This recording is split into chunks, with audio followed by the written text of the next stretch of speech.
Now, what's happening in all the urban cities across America is that you got a process in place right now in urban redevelopment.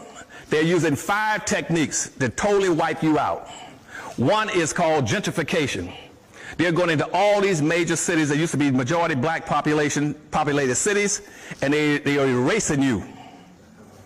In places like Detroit, Michigan, New York, Boston, Washington, D.C. Washington, D.C. used to be the chocolate city. When I went there with President Carter in 1976, at that time, Washington, D.C. was 78% black. Now it's down to about 42% black. Wow. Chocolate City is gone. Detroit, Michigan is going to be totally wiped out by immigrants pouring into the society. Since 1970 up to now, we've had 45 million immigrants coming to the United States. They came in over you, and they're displacing you.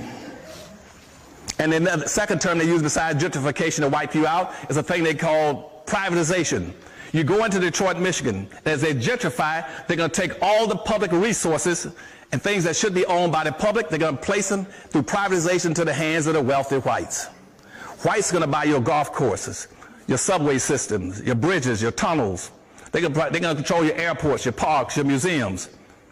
Why? Again, because Anderson says, he who owns and controls the resources got the power.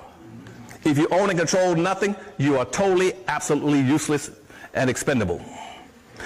And that's why nothing has changed for us, because we don't understand the system of gentrification and privatization. The other thing they're using to wipe you out in those cities is called metropolitan forms of government, where now they're going to do regional form of government, which means that the whites in the suburbs can come into those black cities and set up some kind of consortium to control what goes on inside those cities so they can extract the resources out of them.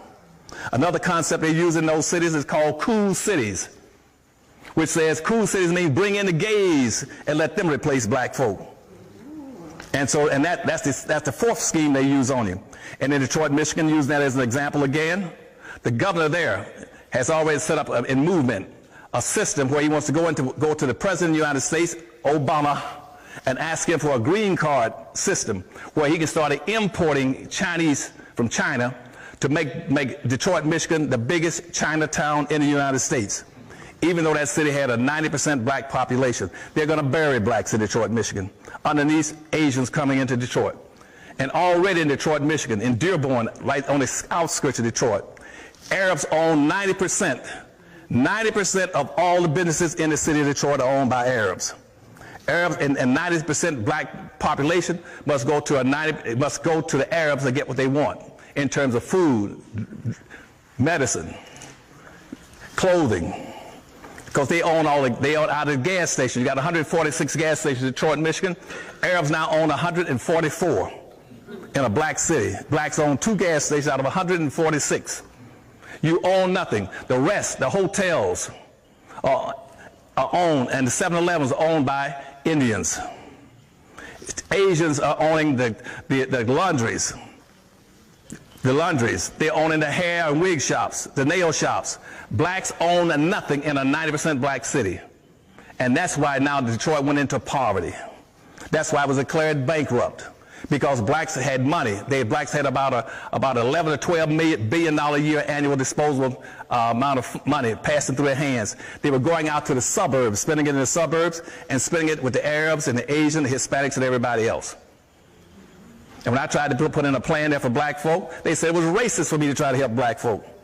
They said, yes, Dr. Anderson, we admit in this town that we have an Asian town, a Chinatown, a Pole town, a hockey town, a Cork town, a Mexican town, and a Greek town, but it's racist for you to try to do something for black folk, to build a black town. And guess what the black leadership said? They sure is right. And if you want to find out if I'm telling a lie or not, you got blacks sitting right in this auditorium that was there. You got right here on the front row, 2 here, you got Rosie Milligan that was there and spoke in Detroit. And I had over 1,000 blacks come across America and say, we will move and relocate our business to Detroit to build a black community, a black business district. We'll move our businesses into Detroit. Over 1,000 of them. And guess what? The town got scared and fighting. And they told black folks, no, we don't. It's racist for Anderson to come in and not include everybody and everything. And so that ended that effort. And so that's why Detroit failed. So what I'm saying to you is anything that's happened to black folk in this country can continue to happen, but it is not by accident. You all have to understand today that you're locked into a social construct. That social construct was put in place almost 300 and 400 years ago. You're locked and boxed. You're locked and boxed. Now, here's what I'm going to tell you that nobody else tells you. You're locked and boxed because of the United States Constitution, the Bill of Rights, and the Declaration of Independence. You're locked and boxed. We got black leaders can't figure that out. You go read the Constitution, it tells you straight up front what's going to happen to black folk. You're locked into it. That is a social construct that says in this country, that in the Constitution, which was approved in 1789, it says that this is a white nation. The first immigration law in 1791 spelled it out. It is a white nation for white Europeans and other white people classified as white. And black folk are now going to be a permanent underclass. Not a permanent class, they will be an underclass. You will be classified as 3/5 of a human being. You will be classified as property. You will be classified as property and 3/5 of a human being. You would not be permitted to do things that everybody else could be permitted to do. And in the Constitution, it's spelled out, and black folk don't know this. The people in New York, in Philadelphia, met for a whole week. They closed all the windows and